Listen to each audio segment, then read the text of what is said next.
ਸਤਿ ਸ਼੍ਰੀ ਅਕਾਲ। ਤੁਸੀਂ ਵੇਖ ਰਹੇ ਹੋ ਪੰਜਾਬ ਮੇਲ USA TV। ਮੈਂ ਹਾਂ ਸੰਜੀਵ ਯਸ਼ ਖੰਨਾ। ਪੰਜਾਬ ਚਰਚਾ ਦੇ ਵਿੱਚ ਸਵਾਗਤ। 21 ਜੂਨ ਨੂੰ ਆ ਰਹੇ ਨੇ ਪ੍ਰਧਾਨ ਮੰਤਰੀ ਨਰਿੰਦਰ ਮੋਦੀ ਅਮਰੀਕਾ। ਸੋ ਇਸ ਦੌਰੇ ਨੂੰ ਖਾਸ ਸਮਝਿਆ ਜਾ ਰਿਹਾ ਹੈ। ਵਾਈਟ ਹਾਊਸ ਦੇ ਵਿੱਚ ਉਹਨਾਂ ਦਾ ਸਪੈਸ਼ਲ ਸਵਾਗਤ ਕੀਤਾ ਜਾਏਗਾ। ਕਾਂਗਰਸ ਦੇ ਜੁਆਇੰਟ ਸੈਸ਼ਨ ਨੂੰ ਐਡਰੈਸ ਕਰਨ ਵਾਲੇ ਉਹ ਭਾਰਤ ਦੇ ਪਹਿਲੇ ਪ੍ਰਧਾਨ ਮੰਤਰੀ ਹੋਣਗੇ। ਸੋ ਇਸ ਦੌਰੇ ਨੂੰ ਰਾਸ਼ਟਰੀ ਸੁਰੱਖਿਆ ਦੇ ਕੰਟੈਕਸਟ ਦੇ ਵਿੱਚ, ਐਨਰਜੀ ਦੇ ਕੰਟੈਕਸਟ ਦੇ ਵਿੱਚ, ਡਿਜੀਟਲ ਇਕੋਨਮੀ ਦੇ ਕੰਟੈਕਸਟ ਦੇ ਵਿੱਚ, ਸਵਾਸਥ ਸੁਵਿਧਾਵਾਂ ਯਾਨੀ ਕਿ ਸਿਹਤ ਸੁਵਿਧਾਵਾਂ ਦੇ ਕੰਟੈਕਸਟ ਦੇ ਵਿੱਚ, ਆਵਾਜਾਈ ਟਰਾਂਸਪੋਰਟੇਸ਼ਨ ਦੇ ਕੰਟੈਕਸਟ ਦੇ ਵਿੱਚ ਬਹੁਤ ਅਹਿਮ ਸਮਝਿਆ ਜਾ ਰਿਹਾ ਹੈ। ਸਭ ਤੋਂ ਜ਼ਿਆਦਾ ਜ਼ੋਰ ਦਿੱਤਾ ਜਾ ਰਿਹਾ ਹੈ ਡਿਜੀਟਲ ਇਕੋਨਮੀ ਦੇ ਉੱਤੇ, ਕਿਉਂਕਿ ਦੋਵੇਂ ਦੇਸ਼ ਡਿਜੀਟਲ ਇਕੋਨਮੀ ਨੂੰ ਖਾਸ ਮਹੱਤਵ ਦੇ ਰਹੇ ਨੇ ਕਿ ਪੂਰੀ ਦੁਨੀਆ ਨੂੰ ਇੱਕੋ ਹੀ ਅਰਥ ਵਿਵਸਥਾ ਦੇ ਵਿੱਚ ਜੋੜ ਦਿੱਤਾ ਜਾਵੇ। ਉਸ ਵੱਲ ਵੱਧ ਰਹੇ ਕਦਮ ਕਿਸ ਤਰ੍ਹਾਂ ਹੋਰ ਫਾਇਦੇਮੰਦ ਸਾਬਿਤ ਹੋਣਗੇ, ਇਸ ਬਾਰੇ ਗੱਲਬਾਤ ਕੀਤੀ ਜਾਏਗੀ। ਕੁਝ ਲੋਕ ਇਸ ਦੌਰੇ ਨੂੰ ਸਮਝ ਰਹੇ ਨੇ ਕਿ 1979 ਦੇ ਵਿੱਚ ਜੋ ਚੀਨ ਦੇ ਇੱਕ ਰਾਸ਼ਟਰਪਤੀ ਦਾ ਦੌਰਾ ਹੋਇਆ ਸੀ, ਦੇਂਗ ਜ਼ਿਆਓਪਿੰਗ ਦਾ, ਅਮਰੀਕਾ ਦਾ, ਤਾਂ ਉਦੋਂ ਵੀ ਵਪਾਰਿਕ ਸਮਝੌਤੇ ਹੋਏ ਸੀ ਤਾਂ ਦੋਵਾਂ ਦੇਸ਼ਾਂ ਦੀਆਂ ਇਕੋਨਮੀਜ਼ ਨੇ ਬਹੁਤ ਤਰੱਕੀਆਂ ਕੀਤੀਆਂ ਸੀ। ਉਸ ਵੇਲੇ ਇਹ ਹੋਇਆ ਸੀ ਕਿ ਮੌਸਮ ਵਿਭਾਗ ਨੇ ਕਿਹਾ ਸੀਗਾ ਕਿ ਚੀਨ ਦੀ ਫਲਾਈਟ ਨੂੰ ਕੈਂਸਲ ਕਰ ਦਿੱਤਾ ਜਾਵੇ ਕਿਉਂਕਿ ਮੌਸਮ ਸੂਟੇਬਲ ਨਹੀਂ ਹੈ, ਪਰ ਚੀਨ ਦੇ ਰਾਸ਼ਟਰਪਤੀ ਨੇ ਜ਼ੋਰ ਦਿੱਤਾ ਤੇ ਇਸ ਚੇਤਾਵਨੀ ਦੇ ਬਾਵਜੂਦ ਆਪਣਾ ਪਲੇਨ ਲੈ ਕੇ ਪਹੁੰਚੇ ਅਮਰੀਕਾ ਤੇ ਅਮਰੀਕਾ ਨਾਲ ਵਪਾਰਿਕ ਸਮਝੌਤੇ ਕੀਤੇ। ਸੋ ਉਸ ਤੋਂ ਬਾਅਦ ਦੋਵਾਂ ਇਕੋਨਮਿਸਟ ਨੇ ਬਹੁਤ ਸਿਚੁਏਸ਼ਨਸ ਦੇ ਮੁਤਾਬਿਕ ਬਹੁਤ ਤਰੱਕੀ ਕੀਤੀ, ਵਿਨ ਵਿਨ ਸਿਚੁਏਸ਼ਨ ਸੀ। ਪਰ ਉਸ ਤੋਂ ਬਾਅਦ ਹਾਲਾਤ ਜਿੱਦਾਂ ਬਦਲਦੇ ਨੇ ਤੇ ਅੱਜ ਅਸੀਂ ਦੇਖਦੇ ਹਾਂ ਕਿ ਚੀਨ ਦੀ ਇਕੋਨਮੀ ਅਤੇ ਚੀਨ ਦੀਆਂ ਨੀਤੀਆਂ ਪੂਰੇ ਵਿਸ਼ਵ ਦੇ ਲਈ ਸੂਟੇਬਲ ਨਹੀਂ ਹੈਗੀਆਂ। ਸੋ ਇੱਕ ਖਾਸ ਮੁੱਦਾ ਰਹੇਗਾ ਅਮਰੀਕਾ ਤੇ ਭਾਰਤ ਲਈ ਜਦੋਂ ਹੁਣ ਨਰਿੰਦਰ ਮੋਦੀ ਸਾਹਿਬ ਮਿਲਣਗੇ ਜੋ ਬਾਈਡਨ ਸਾਹਿਬ ਨੂੰ, ਕਿ ਚੀਨ ਦੀਆਂ ਇਹਨਾਂ ਨੀਤੀਆਂ ਦਾ ਸਾਹਮਣਾ ਕਿੱਦਾਂ ਕੀਤਾ ਜਾਏ ਤਾਂ ਕਿ ਪੂਰੇ ਵਿਸ਼ਵ ਨੂੰ ਰਾਹਤ ਮਿਲੇ ਇਹਨਾਂ ਨੀਤੀਆਂ ਤੋਂ, ਕਿਉਂਕਿ ਇਹ ਕਿਸੇ ਵੀ ਤਰ੍ਹਾਂ ਨਾਲ ਵਪਾਰ ਨੂੰ ਅੱਗੇ ਨਹੀਂ ਵਧਣ ਦੇਣਗੀਆਂ। ਜੋ ਵਿਸ਼ਵ ਦਾ ਵਪਾਰ ਇੱਕ ਹੋਣ ਜਾ ਰਿਹਾ ਹੈ, ਜੋ ਵਿਸ਼ਵ ਨੂੰ ਇੱਕ ਕਰਨ ਦਾ ਸੁਪਨਾ ਹੈ ਇਹਨਾਂ ਸੁਪਰ ਪਾਵਰਸ ਦਾ, ਉਸ ਦੇ ਵਿਰੁੱਧ ਨੇ। ਸੋ ਇਸ ਦਾ ਕੀ ਇਲਾਜ ਹੋ ਸਕਦਾ ਹੈ, ਕਿਉਂਕਿ ਜਦੋਂ ਤੱਕ ਇਸ ਦਾ ਇਲਾਜ ਨਹੀਂ ਉਦੋਂ ਤੱਕ ਅਮਰੀਕਾ ਤੇ ਚੀਨ ਦੀ ਜੋ ਇਕੋਨਮੀ ਹੈ ਇਕੱਠੇ ਹੋ ਕੇ ਤਰੱਕੀ ਨਹੀਂ ਕਰ ਸਕਦੀ। ਇਸ ਉੱਤੇ ਖਾਸ ਧਿਆਨ ਦਿੱਤਾ ਜਾਏਗਾ। ਔਰ 2014 ਤੋਂ ਲੈ ਕੇ ਡਿਫੈਂਸ ਦੇ ਮਾਮਲਿਆਂ ਦੇ ਵਿੱਚ ਅਮਰੀਕਾ ਤੇ ਚੀਨ ਬਹੁਤ ਜ਼ਿਆਦਾ ਅੱਗੇ ਆ ਰਹੇ ਨੇ, ਦੋਸਤੀਆਂ ਅੱਗੇ ਵੱਧ ਰਹੀਆਂ ਨੇ। ਤੇ ਸਨ 2002 ਤੋਂ ਲੈ ਕੇ 2012 ਦੇ ਵਿੱਚ ਜੋ ਡਿਜੀਟਲ ਇਕੋਨਮੀ ਤੇ ਸਾਰੀ IT ਇੰਡਸਟਰੀ ਔਰ ਸਾਰੀ ਜੋ ਟੈਕਨੋਲੋਜੀ ਹੈ ਉਸ ਦੇ ਉੱਤੇ ਆਧਾਰਿਤ ਕਿਸ ਤਰ੍ਹਾਂ ਸਾਰਾ ਸਿਸਟਮ ਬਣਾਇਆ ਜਾਵੇ, ਇਸ ਦੇ ਉੱਤੇ ਖਾਸ ਜ਼ੋਰ ਦਿੱਤਾ ਜਾ ਰਿਹਾ ਹੈ ਦੋਵਾਂ ਦੇਸ਼ਾਂ ਦੇ ਵਿੱਚ। ਔਰ ਇਸ ਸਿਸਟਮ ਨੂੰ ਡਿਵੈਲਪ ਹੋਰ ਕਿੱਦਾਂ ਕੀਤਾ ਜਾਵੇ ਤਾਂ ਕਿ ਜਿਹੜੀ ਇਹ ਇਕੋਨਮੀ ਚਾਹੇ ਮਲਟੀ ਟ੍ਰਿਲੀਅਨ ਡਾਲਰ ਦੀ ਇਕੋਨਮੀ ਬਣੇ, ਇਹ ਸਿਰਫ ਪੂੰਜੀਪਤੀ ਲੋਕਾਂ ਦਾ ਇਹਦੇ ਉੱਤੇ ਅਧਿਕਾਰ ਨਾ ਹੋਵੇ, ਆਮ ਲੋਕਾਂ ਦਾ ਵੀ ਹੋਵੇ। ਗਰੀਬੀ ਦਾ ਕਿੱਦਾਂ ਤੁਸੀਂ ਜਿਹੜਾ ਮਾਪਣ ਦਾ ਮਾਪਦੰਡ ਹੈ ਉਸ ਨੂੰ ਥੱਲੇ ਲਿਆ ਸਕਦੇ ਹੋ। ਹੈ ਤਾਂ ਵੈਸੇ ਹਾਸੋਹੀਣੀ ਗੱਲ ਕਿ ਪੂਰੀ ਦੁਨੀਆ ਵਿੱਚ ਗਰੀਬੀ ਹਟਾਓ ਕਰਦੇ ਜਾ ਰਹੇ ਹਾਂ, ਪਰ ਗਰੀਬ ਹਟ ਰਹੇ ਨੇ, ਗਰੀਬੀ ਨਹੀਂ ਹਟ ਰਹੀ। ਫਿਰ ਵੀ ਅਸੀਂ ਇਹ ਉਮੀਦ ਕਰਦੇ ਹਾਂ ਕਿ ਕੁਝ ਨਾ ਕੁਝ ਅਜਿਹਾ ਸਟੈਪ ਲਿੱਤਾ ਜਾਏਗਾ ਕਿ ਗਰੀਬੀ ਦਾ ਇਲਾਜ ਵੀ ਕੀਤਾ ਜਾਏ। ਸੋ ਦੋਵਾਂ ਦੇਸ਼ਾਂ ਵਾਸਤੇ ਇਹ ਵਿਨ ਵਿਨ ਸਿਚੁਏਸ਼ਨ ਕਿਸ ਤਰ੍ਹਾਂ ਦੀ ਹੋ ਸਕਦੀ ਹੈ, ਇਸ ਬਾਰੇ ਸਾਰੇ ਸਮਝੌਤੇ ਹੋਣੇ ਨੇ। ਖੈਰ ਅਸੀਂ ਇਹ ਉਮੀਦ ਕਰਦੇ ਹਾਂ ਕਿ ਇਹ ਇੱਕ ਬਹੁਤ ਸੁਖਾਵੀ ਯਾਤਰਾ ਹੋਏਗੀ, ਇੱਕ ਬਹੁਤ ਸੁਖਾਵੀ ਮੁਲਾਕਾਤ ਹੋਏਗੀ ਔਰ ਇਹਦੇ ਸਿੱਟੇ ਪੂਰੇ ਵਿਸ਼ਵ ਨੂੰ ਫਾਇਦਾ ਦੇਣਗੇ। ਦੋਵੇਂ ਇਕੋਨਮੀਜ਼, ਜੋ ਅਮਰੀਕਾ ਦੁਨੀਆ ਦਾ ਸਭ ਤੋਂ ਪੁਰਾਣਾ ਲੋਕਤੰਤਰ ਹੈ ਔਰ ਭਾਰਤ ਦੁਨੀਆ ਦਾ ਸਭ ਤੋਂ ਵੱਡਾ ਲੋਕਤੰਤਰ ਹੈ, ਇਹ ਦੋਵੇਂ ਲੋਕਤੰਤਰ ਮਿਲ ਕੇ ਦੁਨੀਆ ਦੇ ਸਾਹਮਣੇ ਇੱਕ ਮਿਸਾਲ ਕਾਇਮ ਕਰਨਗੇ ਤੇ ਦੁਨੀਆ ਦੀ ਇਕੋਨਮੀ ਨੂੰ ਰਿਚ ਕਰਨਗੇ। ਕਿਉਂਕਿ ਭਾਰਤ ਦੇ ਮੁੱਦੇ ਦੇ ਵਿੱਚ ਇੱਕ ਬਹੁਤ ਜ਼ਿਆਦਾ ਜ਼ਰੂਰੀ ਗੱਲ ਇਹ ਹੈ ਕਿ ਅਸੀਂ ਜੋ ਇਸ ਵਕਤ ਸਾਰੀ ਕਰੰਟ ਸਿਚੁਏਸ਼ਨ ਹੈ ਉਹਦੇ ਬਾਰੇ ਗੱਲਬਾਤ ਕਰੀਏ। ਮੇਰੇ ਨਾਲ ਸਟੂਡੀਓਜ਼ ਦੇ ਵਿੱਚ ਮੌਜੂਦ ਨੇ ਇਕੋਨੋਮਿਸਟ ਰਾਜੀਵ ਖੋਸਲਾ। ਵੈਲਕਮ ਟੂ ਪੰਜਾਬ ਚਰਚਾ ਰਾਜੀਵ। ਮਿਹਰਬਾਨੀ ਜੀ ਖੰਨਾ ਸਾਹਿਬ। ਰਾਜੀਵ, 2000 ਦੇ ਨੋਟਾਂ ਦੀ ਕੀ ਗੇਮ ਹੈ? ਕਦੀ ਚਾਲੂ ਹੋ ਜਾਂਦੇ ਨੇ, ਕਦੀ ਬੰਦ ਹੋ ਜਾਂਦੇ ਨੇ, ਕਦੀ ਚਾਲੂ ਹੋ ਜਾਂਦੇ ਨੇ, ਕਦੀ ਬੰਦ ਹੋ ਜਾਂਦੇ ਨੇ। ਲੋਕਾਂ ਨੂੰ ਤਾਂ ਇਹ ਵੀ ਲੱਗਦਾ ਕਿ 1000 ਦੇ ਤੇ 500 ਦੇ ਨੋਟ ਵੀ ਬੰਦ ਨਾ ਹੋ ਜਾਣ। ਕਰੀਏ ਤੇ ਕੀ ਕਰੀਏ? ਇਹ ਕੀ ਗੇਮ ਕੀ ਹੈ ਇਹਦੇ ਪਿੱਛੇ? ਖੰਨਾ ਸਾਹਿਬ, ਸਾਨੂੰ ਸਾਰਿਆਂ ਨੂੰ ਪਤਾ ਵੀ 2000 ਰੁਪਏ ਦੇ ਨੋਟ ਦੀ ਸ਼ੁਰੂਆਤ ਉਸ ਵੇਲੇ ਹੋਈ ਜਦੋਂ ਪ੍ਰਧਾਨ ਮੰਤਰੀ ਜੀ ਨੇ 8 ਨਵੰਬਰ 2016 ਨੂੰ 500 ਤੇ 1000 ਰੁਪਏ ਦੇ ਜਿਹੜੇ ਨੋਟ ਨੇ ਉਹਨਾਂ ਨੂੰ ਡੀਮੋਨੇਟਾਈਜੇਸ਼ਨ ਕੀਤਾ, ਉਹਨਾਂ ਨੂੰ ਗੈਰ ਕਾਨੂੰਨੀ ਕਰਾਰਿਆ ਬਈ ਇਹਨਾਂ ਦੀ ਹੁਣ ਮਾਰਕੀਟ ਦੇ ਵਿੱਚ ਕਿਸੇ ਤਰੀਕੇ ਦੇ ਨਾਲ ਵਰਤੋਂ ਨਹੀਂ ਹੋ ਸਕੇਗੀ, ਪ੍ਰਚਲਨ ਤੋਂ ਇਹ ਬਾਹਰ ਹੋ ਜਾਣਗੇ। ਕਿਸੇ ਬੰਦੇ ਕੋਲ ਵੀ ਜੇ ਨੋਟ ਹੁੰਦੇ ਤਾਂ ਗੈਰ ਕਾਨੂੰਨੀ ਨੋਟ ਮੰਨੇ ਜਾਣਗੇ। ਉਸ ਵੇਲੇ ਕਿਉਂਕਿ 86% ਕਰੰਸੀ ਜਿਹੜੀ ਉਸ ਵੇਲੇ ਦੀ ਸੀ, 86% ਭਾਗ ਜਿਹੜਾ 500 ਤੇ 1000 ਦੇ ਨੋਟਾਂ ਦੇ ਵਿੱਚ ਪਿਆ ਸੀ ਤੇ ਉਹ ਨੋਟ ਬਾਹਰ ਹੋ ਗਏ। ਉਸ ਵੇਲੇ ਪ੍ਰਚਲਨ ਦੇ ਵਿੱਚ 2000 ਰੁਪਏ ਦੇ ਨੋਟ ਛੇਤੀ ਲੈ ਕੇ ਆਉਂਦੇ ਗਏ ਵੀ ਇਹ ਨਾ ਹੋਵੇ ਕਿ ਬਿਲਕੁਲ ਹੀ ਲੋਕਾਂ ਦੇ ਕੋਲ ਪੈਸਾ ਜਿਹੜਾ ਹੈ ਖਤਮ ਹੋ ਜਾਵੇ, ਕਿਉਂਕਿ ਉਸ ਤੋਂ ਇਲਾਵਾ ਜਿਹੜੀ ਕਰੰਸੀ ਸੀ ਉਸ ਵੇਲੇ 100 50 20 ਤੇ 10 ਰੁਪਏ 5 ਰੁਪਏ ਇਹ ਨੋਟ ਰਹਿ ਗਏ ਸੀ, ਜਾਂ ਇਸ ਤੋਂ ਥੱਲੇ ਵਾਲੇ ਜਿਹੜੀ ਚਿੱਲਰ ਹੈ ਉਹਦੀ ਕਰੰਸੀ ਜਿਹੜੀ ਸੀ ਉਹ ਰਹਿ ਗਈ ਸੀ। ਬਾਕੀ ਜਿਹੜੇ ਵੱਡੇ ਨੋਟ ਸੀ 500 ਤੇ 1000 ਦੇ ਇਹ ਆਊਟ ਹੋ ਗਏ ਸੀ। ਤਾਂ ਉਸ ਵੇਲੇ 2000 ਰੁਪਏ ਦਾ ਨੋਟ ਜਿਹੜਾ ਹੈ ਮਾਰਕੀਟ ਦੇ ਵਿੱਚ ਉਹਦੀ ਇੰਟਰੋਡਕਸ਼ਨ ਹੋਈ, ਲੇਕਿਨ ਸ਼ੁਰੂਆਤੀ ਤੌਰ ਤੋਂ ਹੀ ਇਹ 2000 ਰੁਪਏ ਦਾ ਜਿਹੜਾ ਨੋਟ ਹੈ ਪ੍ਰੋਬਲਮਸ ਦੇ ਵਿੱਚ ਰਿਹਾ। ਪਹਿਲੀ ਤਾਂ ਪ੍ਰੋਬਲਮ ਇਹਨੂੰ ਕਾਨੂੰਨੀ ਜਿਹੜਾ ਸੀ ਉਹ ਪ੍ਰਕਿਰਿਆ ਦੇ ਵਿੱਚ ਫਸ ਗਿਆ, ਕਿਉਂਕਿ ਉਸ ਵੇਲੇ ਛਪਿਆ ਸੀਗਾ ਅਖਬਾਰਾਂ ਦੇ ਵਿੱਚ 2000 ਰੁਪਏ ਦਾ ਨੋਟ ਸਰਕਾਰ ਜਿਹੜੀ ਸੀ ਜਿਹੜੇ ਸੈਕਸ਼ਨ ਦੇ ਅੰਡਰ 23 ਸਬ ਸੈਕਸ਼ਨ 1 ਦੇ ਅੰਡਰ ਜਿਹੜਾ ਸੀ ਸਰਕਾਰ ਨੇ ਨੋਟ ਜਿਹੜਾ ਸੀ 2 ਦੇ ਅੰਡਰ ਛਾਪਤਾ, ਜਦਕਿ ਹੁਣ ਇਹ 23 ਸਬ ਸੈਕਸ਼ਨ 1 ਦੇ ਅੰਡਰ ਚਾਹੀਦਾ ਸੀਗਾ। ਸੋ 2000 ਰੁਪਏ ਦਾ ਨੋਟ ਇੱਕ ਤਾਂ ਉੱਥੇ ਪ੍ਰੋਬਲਮ ਚ ਆ ਗਿਆ।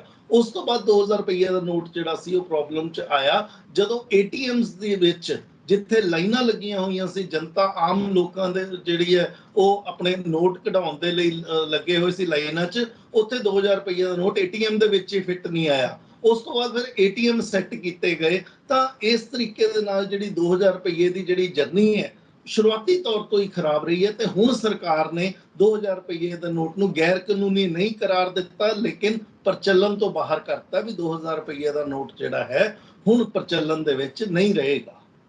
23 ਮਈ ਤੋਂ ਇਸ ਨੂੰ ਇਹ ਕਿਹਾ ਵੀ 23 ਮਈ ਤੋਂ ਬਾਅਦ ਇਹ ਨੋਟ ਜਿਹੜਾ ਹੈ ਇਹ ਲੋਕ ਜਿਹੜੇ ਬੈਂਕਾਂ ਦੇ ਵਿੱਚ ਜਮ੍ਹਾਂ ਕਰ ਦੇਣ ਤੇ 30 ਸਤੰਬਰ ਤੱਕ ਬੈਂਕਾਂ ਜਿਹੜੀਆਂ ਨੇ ਇਸ ਨੋਟ ਨੂੰ ਬਦਲਣਗੀਆਂ।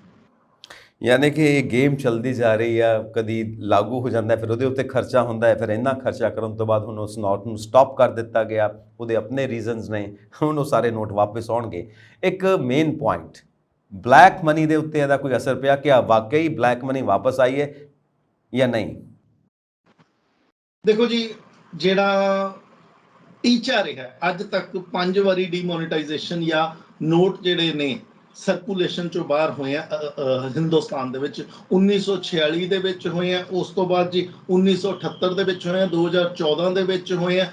ਉਦੋਂ ਬਾਹਰ ਨਹੀਂ ਸੀ ਕੀਤੇ, ਉਦੋਂ 2005 ਤੋਂ ਪਹਿਲਾਂ ਵਾਲੀ ਜਿਹੜੀ ਕਰੰਸੀ ਸੀਗੀ 500 ਤੇ 1000 ਵਾਲੀ, ਜਿਹੜੀ 2005 ਤੋਂ ਪਹਿਲਾਂ ਕਰੰਸੀ ਚੱਲਦੀ ਸੀ ਉਹਨੂੰ ਪ੍ਰਚਲਨ ਤੋਂ ਵਾਪਸ ਲੈ ਲਿਆ ਸੀਗਾ। ਫਿਰ 2016 ਦੇ ਵਿੱਚ ਮੋਦੀ ਸਾਹਿਬ ਨੇ ਕੀਤੀ ਤੇ 2023 ਦੇ ਵਿੱਚ ਹੁਣ ਫਿਰ ਰਿਜ਼ਰਵ ਬੈਂਕ ਨੇ ਉਹਨੂੰ ਪ੍ਰਚਲਨ ਤੋਂ ਬਾਹਰ ਕੀਤਾ। ਹੁਣ ਸਵਾਲ ਇਹ ਖੜਾ ਹੁੰਦਾ ਵੀ 5 ਦੀ 5 ਵਾਰੀ ਤੇ ਇਹ ਗੱਲ ਕਹੀ ਗਈ ਹੈ ਕਿ ਇਹ ਟੈਰਰ ਫੰਡਿੰਗ ਜਾਂ ਬਲੈਕ ਮਨੀ ਦੇ ਉੱਤੇ ਅਟੈਕ ਹੈ, ਲੇਕਿਨ ਹੁਣ ਵੀ ਜਦੋਂ 2023 ਦਾ ਜਦੋਂ ਇਹ 2000 ਰੁਪਏ ਦਾ ਨੋਟ ਬੰਦ ਹੋਇਆ, ਸੁਸ਼ੀਲ ਮੋਦੀ ਜੀ ਨੇ ਇਹ ਗੱਲ ਕਹੀ ਹੈ ਵੀ ਇਹ ਸਰਜੀਕਲ ਸਟ੍ਰਾਈਕ 2.0 ਹੈ ਬਲੈਕ ਮਨੀ ਦੇ ਉੱਤੇ। ਪਰ ਸਵਾਲ ਇਹ ਖੜਾ ਹੁੰਦਾ, ਬਲੈਕ ਮਨੀ ਕਿਆ ਲੋਕਾਂ ਨੇ 2000 ਰੁਪਏ ਦੇ ਨੋਟਾਂ ਦੇ ਵਿੱਚ ਰੱਖਿਆ ਹੋਇਆ? ਬਲੈਕ ਮਨੀ ਤਾਂ ਜੇ ਕਿਸੇ ਬੰਦੇ ਦੀ ਰੂਹ ਹੈ, ਉਹ ਬਲੈਕ ਮਨੀ ਕਦੇ ਵੀ 2000 ਦੇ ਨੋਟ ਦੇ ਵਿੱਚ ਨਹੀਂ ਰੱਖੇਗਾ, ਉਹ ਬਲੈਕ ਮਨੀ ਰੱਖੇਗਾ ਗੋਲਡ ਦੇ ਵਿੱਚ ਜਾਂ ਰੀਅਲ ਏਸਟੇਟ 'ਚ। ਫਿਰ ਸਭ ਤੋਂ ਵੱਡਾ ਸਵਾਲ ਤਾਂ ਇੱਥੇ ਇਹ ਖੜਾ ਹੁੰਦਾ, ਜਦੋਂ 80 ਕਰੋੜ ਲੋਕ ਜਿਹੜੇ ਨੇ ਖੰਨਾ ਸਾਹਿਬ, ਉਹਨਾਂ ਲਈ ਤਾਂ ਤੁਸੀਂ ਪ੍ਰਾਈਮ ਮਿਨਿਸਟਰ ਗਰੀਬ ਕਲਿਆਣ ਅੰਨ ਯੋਜਨਾ ਸ਼ੁਰੂ ਕੀਤੀ ਹੈ, ਜਿਨ੍ਹਾਂ ਨੂੰ 5 ਕਿਲੋ ਤੁਸੀਂ ਆਟਾ ਚਾਵਲ ਦਿੰਦੇ ਹੋ। ਤਾਂ ਫਿਰ ਤੁਸੀਂ 80 ਕਰੋੜ ਲੋਕਾਂ ਦੇ ਉੱਤੇ ਇਹ ਨਾਲ ਕਹਿੰਦੇ ਹੋ ਵੀ ਇਹ ਲੋਕ ਵੀ ਉਹਦੇ ਸ਼ਾਮਲ ਹੈ ਜਿਨ੍ਹਾਂ ਨੇ ਬਲੈਕ ਮਨੀ ਇਕੱਠਾ ਕੀਤਾ। ਸੋ ਕਿਤੇ ਨਾ ਕਿਤੇ ਇਹਨੂੰ ਲੱਗਦਾ ਵੀ ਕੰਟਰਾਡਿਕਟਰੀ ਹੈ, ਬਲੈਕ ਮਨੀ ਇੱਥੋਂ ਨਹੀਂ ਨਿਕਲ ਰਿਹਾ। ਔਰ ਮੋਰ ਓਵਰ ਸਭ ਤੋਂ ਵੱਡੀ ਗੱਲ ਜਿਹੜੀ ਹੈ ਵੀ 6.5 ਸਾਲ ਪਹਿਲਾਂ ਤੁਸੀਂ ਇੱਕ ਵਾਰੀ ਡੀਮੋਨੇਟਾਈਜੇਸ਼ਨ ਕੀਤੀ ਹੈ, ਹੁਣ 2000 ਰੁਪਏ ਦਾ ਨੋਟ ਜਿਹੜਾ ਫੇਰ ਪ੍ਰਚਲਨ ਤੋਂ ਬਾਹਰ ਕਰਤਾ। ਕਿਆ 6.5 ਸਾਲ ਦੇ ਵਿੱਚ ਮੁੜ ਕੇ ਬਲੈਕ ਮਨੀ ਜਨਰੇਟ ਹੋ ਗਿਆ? ਜੇ ਇੰਨੀ ਜਲਦੀ ਇਸ ਛੋਟੀ ਮਿਆਦ ਦੇ ਵਿੱਚ ਬਲੈਕ ਮਨੀ ਜਨਰੇਟ ਹੋ ਰਿਹਾ, ਇਹ ਤਾਂ ਫਿਰ ਕਿਤੇ ਨਾ ਕਿਤੇ ਸਿਸਟਮ ਦੀ ਨਾਕਾਮਯਾਬੀ ਹੈ। ਠੀਕ ਹੈ ਜੀ, ਇਹ ਵੀ ਗੇਮ ਚੇਂਜਰ ਹੈ। ਸੋ ਅਗਲੇ ਗੇਮ ਚੇਂਜਰ ਦੀ ਆਪਾਂ ਗੱਲਬਾਤ ਕਰਦੇ ਹਾਂ, ਕਿਉਂਕਿ ਅੱਜ ਆਪਾਂ ਬੈਂਕਿੰਗ ਸਿਸਟਮ ਦੇ ਉੱਤੇ ਗੱਲਬਾਤ ਕਰਨੀ ਹੈ।